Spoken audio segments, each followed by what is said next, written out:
Hey guys, welcome back. This is part 2 of balance of payments deficit, question mark, okay? Please watch the part 1 video, okay, before you watch this video, because that's where the foundation is laid. But here we go. Here's what we're talking about in this video, guys, is a country has a balance of payments deficit. The only country that can have a balance of payments deficits are countries that have pegged exchange rates. That's right. If you have a flexible exchange market, you will never run what's called a balance of payments deficit.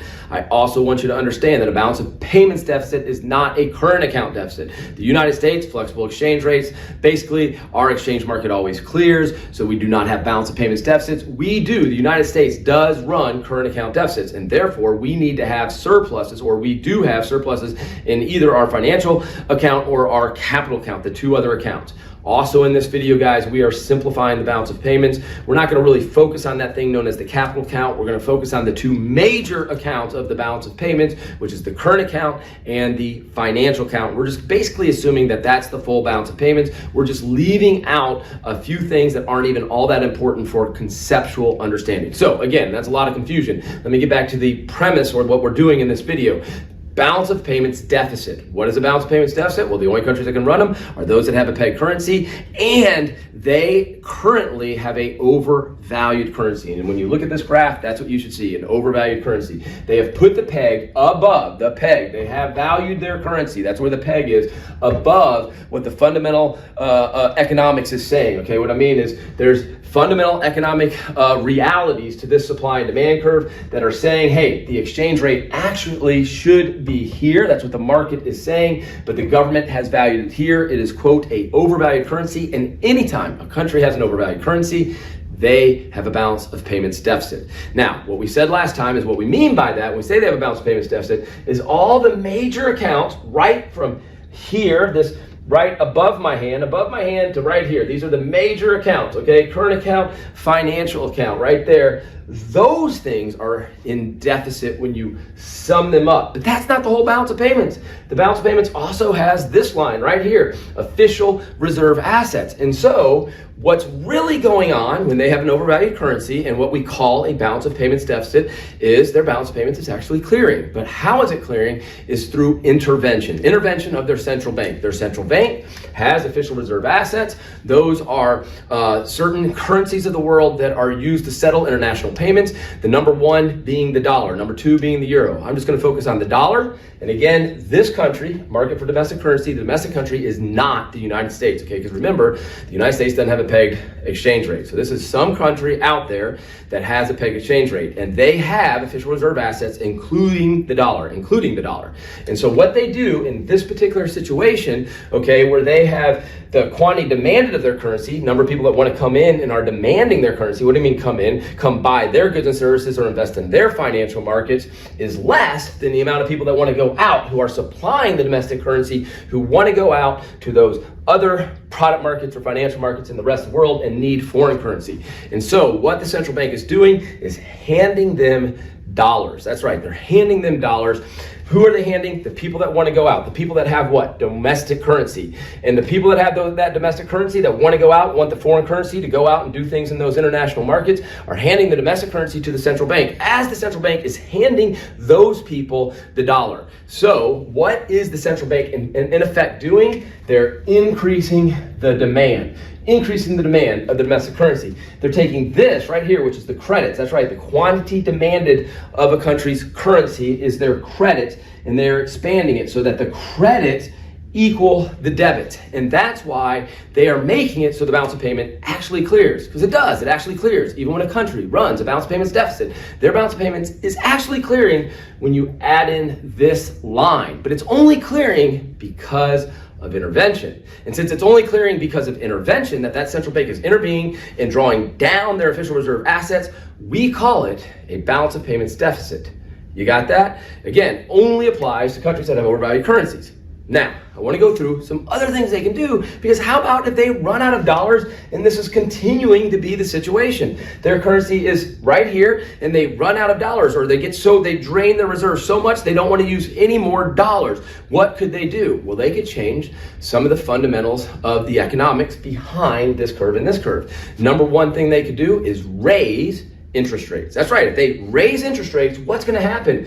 Well, if they raise interest rates, guess what? The demand for the domestic currency, people want to come in and come to their financial markets to earn those higher interest rates, is going to increase, right? Demand is going to shift to the right, and some of those people who are supplying the domestic currency that wanted to go out to those financial markets, well, what's going to happen?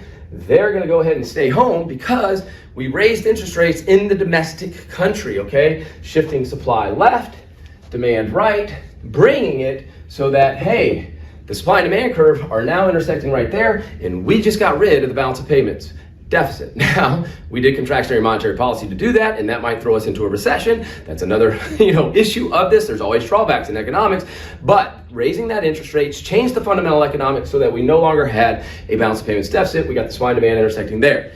Number two, what we could do is go borrow from abroad. Now, generally, when we borrow from abroad, I'm going to say you're still running a balance of payments deficit if you go borrow from abroad, because it's basically like your government, your central bank is going to go borrow. They're like, hey, I've ran out of dollars. Let me go borrow dollars. Now that I've got dollars that I borrowed, I can now hand it to that, all those people who are supplying domestic currencies that want to go out. I can hand them those dollars. Basically, so I go borrow dollars so that I can supply dollars here, hence demanding my own currency. Back to what I said before, right? I've got those people supplying domestic currencies. They want to go out, right, with the domestic currency. I'm going to hand those people the dollars I just borrowed. Thank you very much. I can go to those international financial and product markets, buy the imports, go invest my money abroad. Okay, thank you for those dollars. And they're going to hand the domestic currency to, again, the government of the domestic country. So what is the domestic country in effect doing by supplying dollars? They are demanding their domestic currency, shifting it to the right. And if the way they clear this whole thing is by borrowing, going into debt, borrowing basically official reserve assets, we're still going to say they have a balance of payments deficit.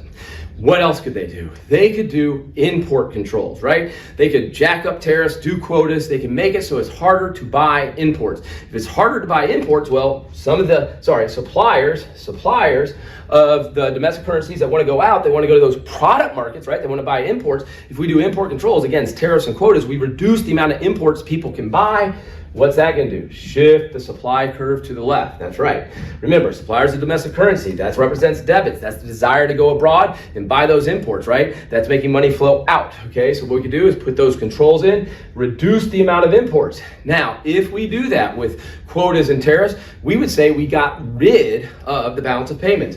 We shifted the supply curve to the left, got rid of the balance of payments. That's the bell at my school. Almost done with it. The next thing we could do is we could do what is called capital controls, okay? So when we do capital controls, it's kind of like this. We've got this deficit right here, and we say, okay, hey, some of you guys are wanting to go out to financial markets abroad, okay? Or it could be foreign investors who had already invested here who are now trying to take their money back out abroad. And we say, no, we're gonna have capital controls. The amount of financial capital that you're allowed to take out of our country to go to those other financial markets, we're gonna restrict how much that is. A lot of times this falls on the domestic citizens in the country, right? So again, part of the supply of domestic currencies, people want to go out to invest in those financial markets abroad, and we're going to say, no, you can only invest so much abroad. Again, reducing the supply, bringing the balance of payments back into balance. So first thing we're going to use official reserve assets, and then I went through 4 things that we could do to bring this thing back into balance, okay? Again, let me just say it again. Interest rates go up, okay? We could do that. We could borrow from abroad. We could do import controls. We could do capital controls. But how about we go, no, I don't want to do any of that stuff. There's downsides to every one of those things I just said.